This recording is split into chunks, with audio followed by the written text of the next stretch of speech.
A Christmas play that premiered on radio in 2011 is making its way to the stage for the first time. Rat-a-Tat Man, which can still be heard on the radio during the holiday season, will be at the Grand Theater in Frankfort. We had a chance to learn more about the play and talk with some of the artists bringing the play to life. More in our arts and culture segment we call Tapestry. I was listening to the radio. Gloria Estefan was on there playing Turn the Beat Around. Turn the beat around. He goes rat-tat-tat-tat-tat-tat on the drum. So he must be a rat-a-tat man. That was just, you talk to yourself when you're driving down the road in your car. I said, well, I guess when he was a kid, he was a little drummer boy. There's a story there.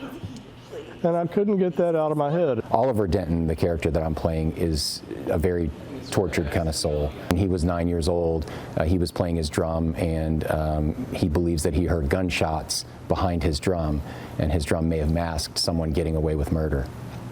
So he's kind of lived with that for the last 30 years, and he keeps reliving those memories over and over in his head. And I thought it was kind of unique to dig into a character like that. So this is my first acting gig. It was my first audition, actually. I have a little bit of experience being on stage. I was the lead singer of a local rock band for a while. We started when I was 12. So this is a lot more memorization, a lot more hitting cues. It's been a little challenging in that sense. Before, all I had to do was remember lyrics, and that was it. So it's been fun, though. I've really appreciated the challenge. It's been different, and I like it. The characters in this play, they really bring it out. They read the script, they absorb the roles, they know the magnitude, the weight that this play carries. Touchy subjects here and there. I want a story that has some substance to it, that has some interest to it, and this play has that. The storyline has that. And it was really an honor to get to collaborate with Charlie to expand it and turn what was a 45-minute radio drama into an hour 45-minute stage play. The opening scene of the movie or the stage play of It's a Wonderful Life is the George Bailey character literally standing on a bridge contemplating ending his own life. That's the opening of the play, of the story. And if you look at like A Christmas Carol, the Ebenezer Scrooge character has a scene where he's standing over his unmourned body in a grave, when he's, looking at the ghost of Christmas yet to come. So there's some pretty dark themes that happen in Christmas stories, but they all have a redemptive quality. And this one very much has a redemptive quality. A lot of Christmas stories are dark. All those things can have redemptive qualities even though they're dark. So I think that's ultimately his character arc, is just how does he find redemption and peace through this tortured existence that he's been living for the last 30 years. Christmas for Oliver Denton, it wasn't about getting gifts. It was about finding the truth. Our story of Rat-a-Tat Man harkens back to 1969, as Oliver Denton settles in the 4th grade at St. Michael's Parish School.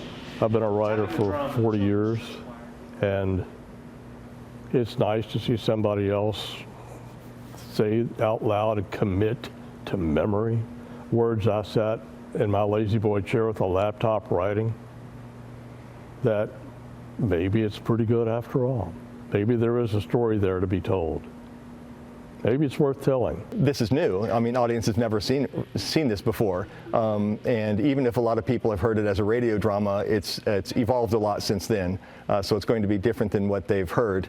And I feel, I guess, a particular responsibility and pressure to do justice to the show on Charlie's behalf. I mean, this is his baby. He wrote this more than 15 years ago and has wanted it to be a stage production for many years. And I felt an enormous amount of pressure to do it right, to do it justice. So I trust we will. The show will run at the Grand Theater in Frankfort from Thursday to Sunday. Tickets are available online at the theater's website.